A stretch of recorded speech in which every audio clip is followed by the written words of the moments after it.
اور پھر یہ تھوڑے ہونے کے باوجود، اسلحہ نہ ہونے کے باوجود، باقاعدہ منصوبہ بندی نہ ہونے کے باوجود، جنگ کی باقاعدہ تیاری نہ ہونے کے باوجود یہ غالب آ گئے۔ غالب آئے تو کیسے آئے؟ اللہ کے حکم سے آئے، اللہ کے اذن سے آئے، اللہ کی منشا سے آئے۔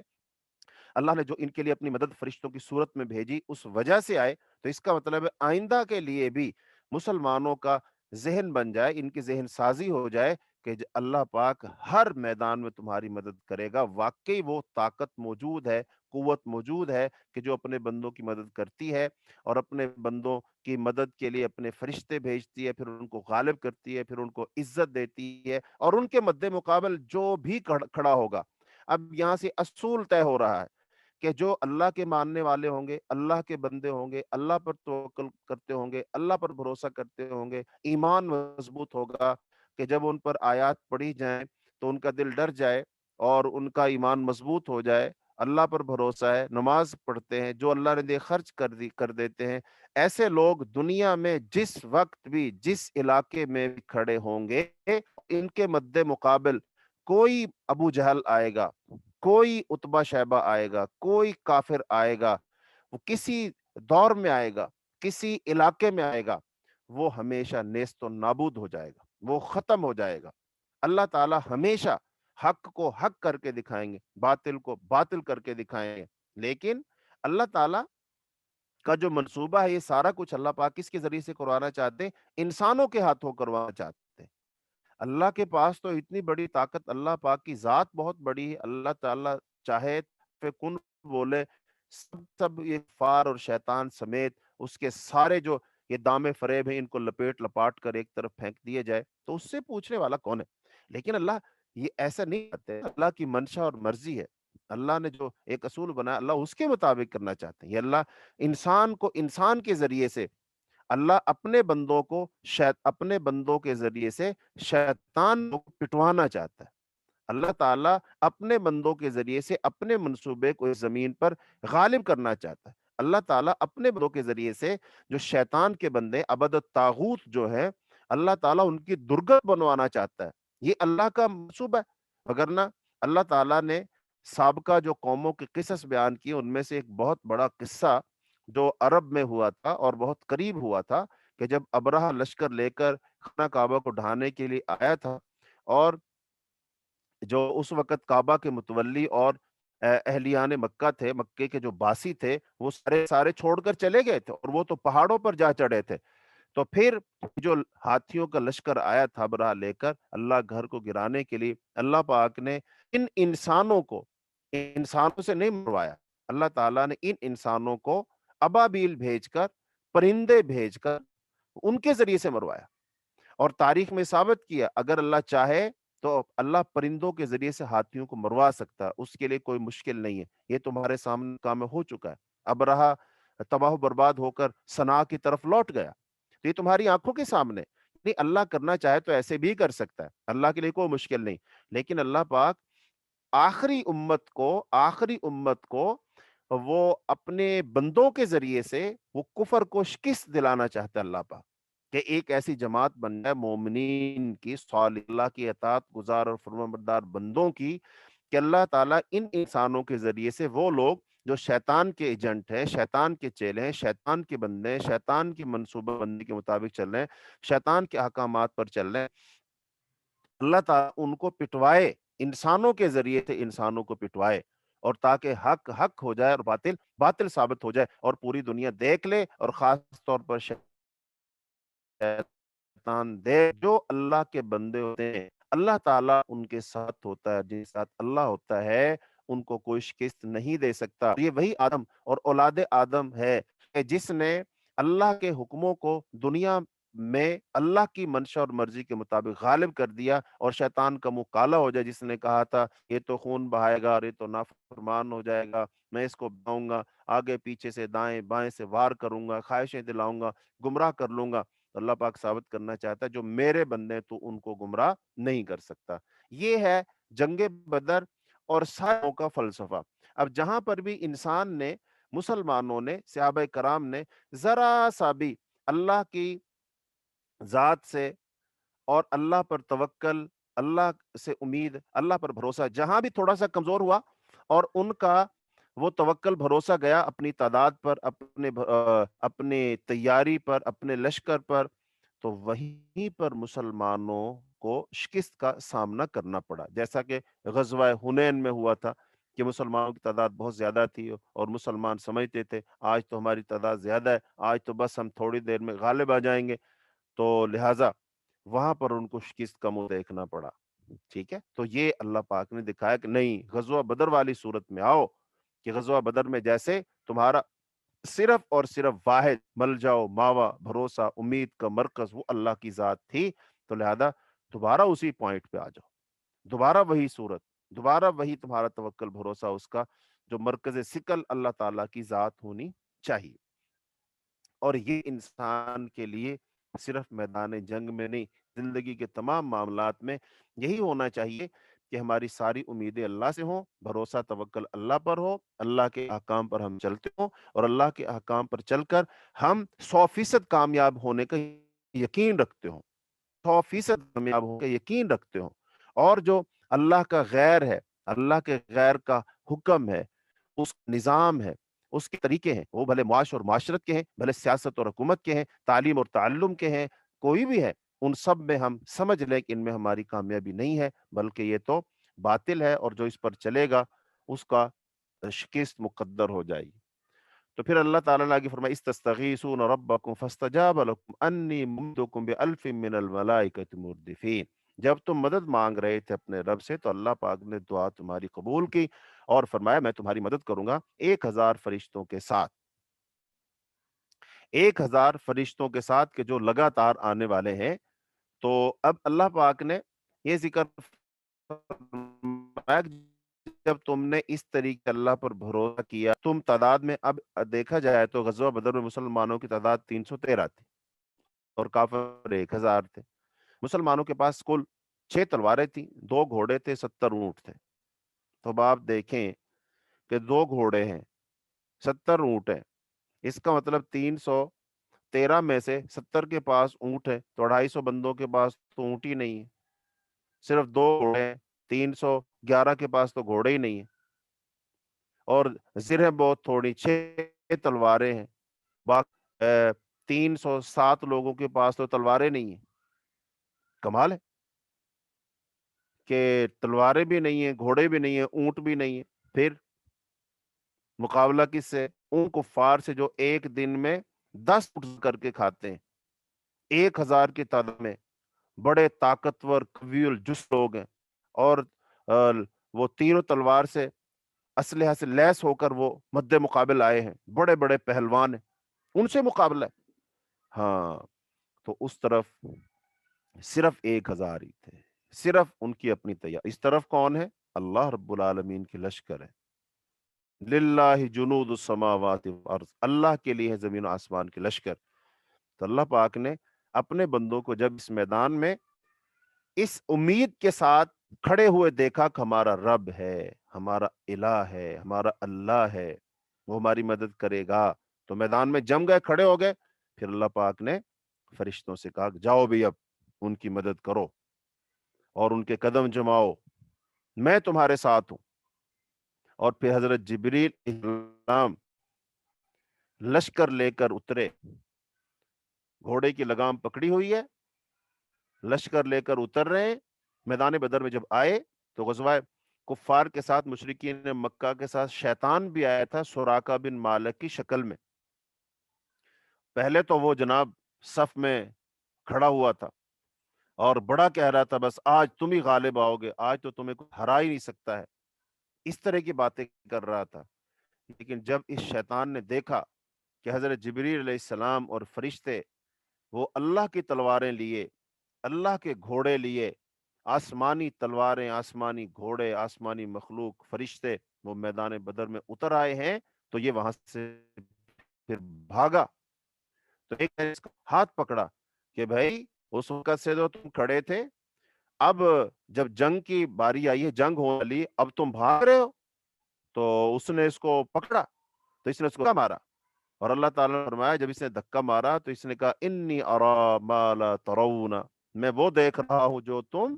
نہیں دیکھ رہے۔ تو اس کو کون نظر آ رہا تھا؟ کون دکھ رہا تھا اس کو؟ اس کو دکھ رہے تھے فرشتے، چونکہ یہ فرشتوں کے ساتھ اوپر بہت عرصہ رہا تھا، یہ پہچانتا تھا حضرت جبریل علیہ السلام کو، یہ پہچانتا تھا حضرت میکائیل علیہ السلام کو، تو وہ فرشتے نازل ہو رہے ہیں، تو اب اس کو پتا تھا کہ اب تو درگت بننے والی، اب تو یہاں کسی کی چلے گی نہیں، لہذا یہ وہاں سے بھاگا۔ تو اس کا مطلب پھر اللہ کے فرشتے نازل ہوئے، جب اللہ کے فرشتے نازل ہوئے پھر یہ جنگ ہوئی، تو جب اس جنگ میں مسلمان بے سر و سمانی کے عالم میں جب وہ جیت گئے، اللہ نے فتح عطا فرمائی مسلمانوں کو، اور مسلمانوں نے بڑے بڑے 70 کفار وہ جو قتل کر دیے، اور پھر 70 کو قید کر لیا، اور مسلمانوں کو فتح نصیب ہوئی، چہ جائے کہ 14 صحابہ کرام بھی شہید ہوئے تھے، لیکن غلبہ اور بنی، بہت سارا مال غنیمت ملا، پورے عرب میں جو مشرکین مکہ تھے ان کی جگ ہنسائی ہوئی، ان کی طاقت و قوت ٹوٹ گئی، مسلمانوں کا پلڑا بھاری ہو گیا، مسلمانوں کی دھاک بیٹھ گئی، اور جو سانپ بھی اپنے بلوں میں تھے اور وہ ڈسنے کے لیے سر نکالنے والے تھے، وہ اپنے بلوں میں دوبارہ سے گھس گئے۔ تو یہ اللہ پاک نے شان و عطا فرمائی۔ اچھا، جب جنگ ختم ہو گئی،